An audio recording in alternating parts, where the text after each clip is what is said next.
latter end of the 19th century, the Beta Israel suffered from famine, disease, and forcible pressure to convert to Christianity.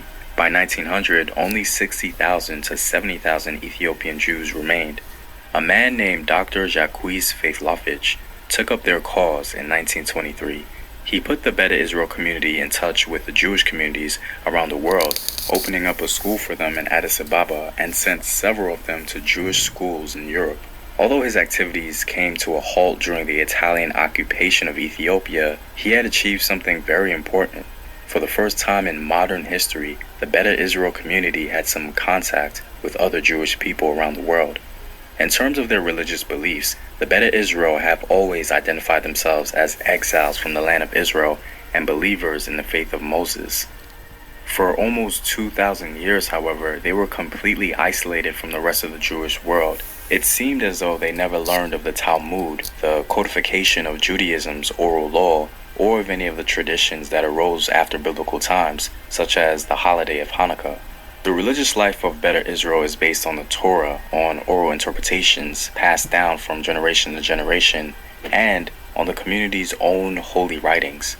Some Beta Israel customs are similar to Jewish practices based on oral law and rabbinical literature.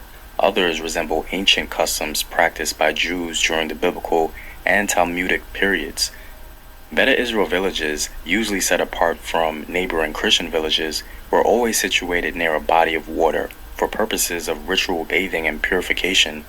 Religious life revolved around the synagogue, called the Mesgid or Beit Makdas. The Beta Israel have always kept strictly to the kosher diet and observed the Saturday Sabbath as a day of rest. They celebrate all the festivals mentioned in the Torah. In addition to those of their own tradition, the timing of holidays is determined by a religious lunar calendar used only by the Beta Israel.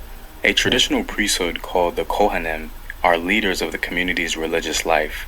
During the 20th century, the Kohanim gained increasing importance as a bearer of the group's traditions. Because the Beta Israel community communicate their beliefs and rituals orally rather than in writing, the expertise of the priests has been vital to keeping the rites alive.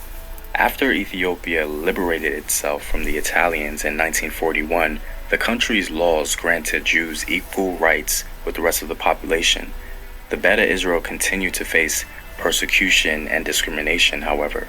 Along with many other Ethiopian groups, they suffered a great deal under one Ethiopian king. Before the late 20th century, all but a handful of Beta Israel lived in Ethiopia. In 1984 and 1991, however, the Israeli Why is no one talking about these people?